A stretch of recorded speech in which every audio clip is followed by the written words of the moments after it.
So the season has started, and what does that mean? It means we are into the old mock draft time, and people are going to be talking about it. Heck, it's going to be the exact same for the NBA.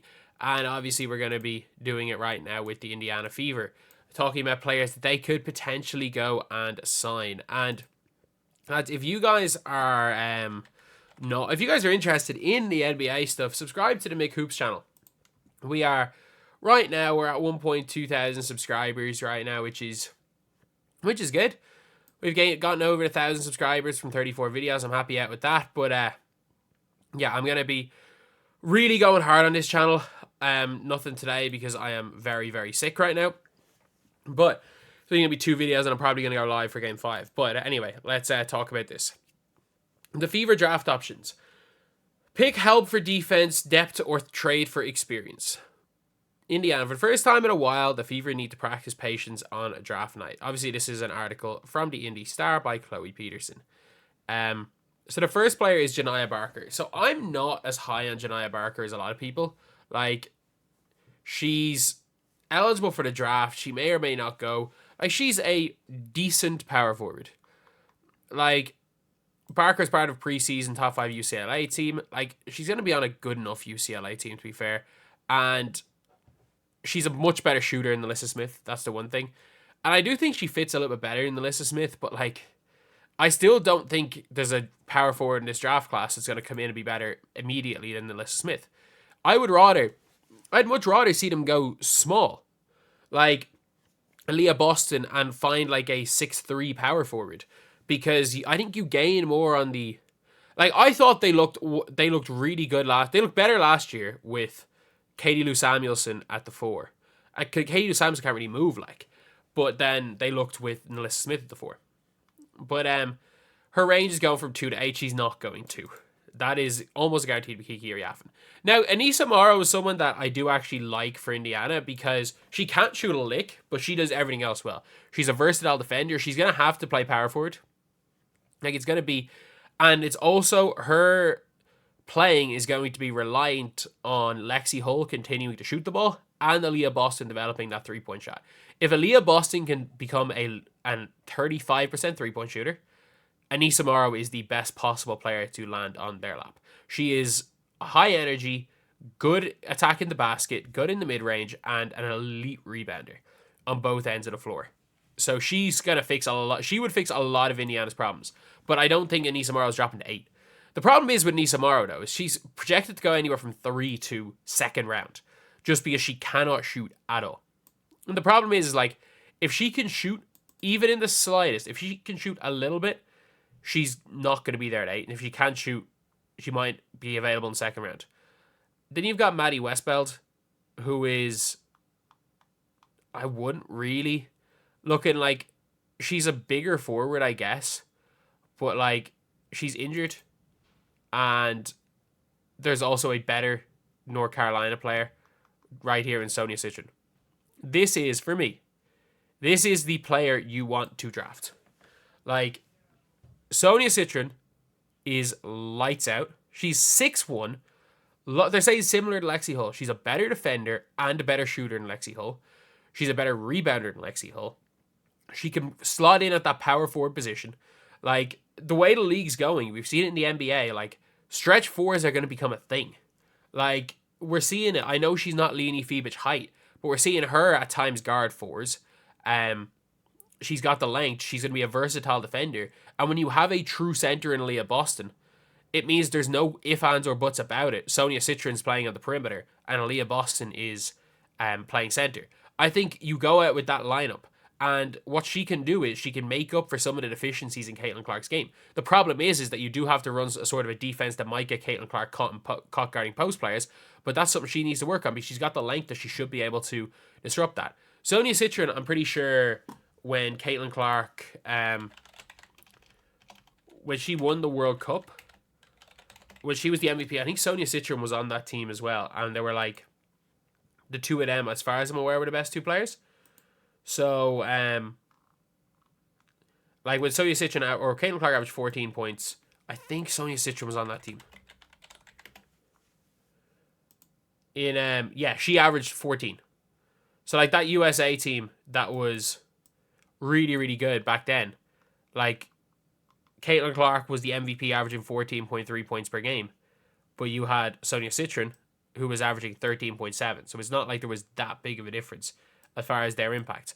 And she was, I don't even know how they calculate the efficiency, but she led in efficiency. She was second in the team in rebounds. And, like, this is a stacked team again. Like, you've got Lauren Betts, you've got Tahina Pau, and I get it. This was, 3 years ago? But still, she was that level of player. And when is she born, actually? Like, that's an interesting question. Is she 02 or 03? Because if she's born in 2003, that's a big one. That is a big one. She is born in 2003. Yeah, she's only 20 as well. So she's going to be an extremely young rookie. And is it just me? Is it just me that thinks she also looks like Caitlin Clark? Is it just me that thinks Sonia Citron literally just looks like Caitlin Clark as well? But for me, that's the player where it's like, if she's there at 18, you do not overthink this. The only player that I think might be better is Sivka from Croatia, but she's not, or sorry, not there at 18, at 8. And Sonia Citron, you would take Sonia Citron no matter what. Saniya Rivers, the problem with Saniya Rivers is, I get it, she's a big playmaking point guard. You don't need a backup. Like, do not waste your 8th pick on a backup for Caitlin Clark. Like, simply put, do not waste your 8th pick on a backup for Caitlin Clark. Yes, she is a very good defender. Yes, she will play the 1. Yes, she can maybe play as like you're going to have to play her power forward. Like, that's realistically, like, you're going to have to play her power forward. Because she's not going to come in for Lexi Hall. She's not coming in for Kelsey Mitchell. You can find a backup for Caitlin Clark in free agency. What you're not going to find in free agency is a Sonia Citron on a rookie deal. Like, that, I would not take Saniya Rivers if I were them. And if you're like, and then trade option Dallas Wings Satou, you would have to give up a lot for Satou. So despite being a free agent, she hasn't used a year, so they're going to core her, obviously. There's still a way Indiana could get Sabally, who fit into the 4 spot. They could trade for her after Dallas cores her. To be fair, every time somebody demands a trade after being cored, they normally get traded. The problem is that they've got less to give up than the New York Liberty. Like, a lot of people are going to be talking about, oh, they should go and get Satou. I'm sorry, the New York Liberty, Satou, I could almost guarantee you, she played in college with Sabrina Ionescu. Her sister is on the Liberty, and Courtney Vandersloot's contract is going off the books. The Liberty also have the same amount of picks as Indiana to give up. And they can not only that, they can give up they have a higher pick in this year's draft. So, unless they really want Alyssa Smith, if you are the Liberty, you can give up equally as much as Indiana can give up, and Satou would rather go to New York. That's the reality of it. And also, it's a risk. It's a huge risk. Trading for somebody on a 1-year deal is a huge risk. Especially when draft picks are going to be gold dust with the great reset of 2026. So I would avoid trading for Satou. I think hoping that Satou stays in Dallas for 1 more year and then you can go after her in free agency. I think that's the best way to go about it, because you do not want to lose out on your 2027 first round pick. That could be literally one of those years where the 10th pick is a borderline all-star. But for me, anyway, the obvious choice is Sonia Citron.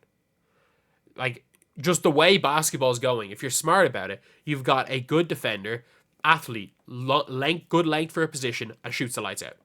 Those players, we've seen it with Bridget Carlton, we've seen it with Kayla McBride, we've seen it with Leni Fevich, how important those players are for winning teams.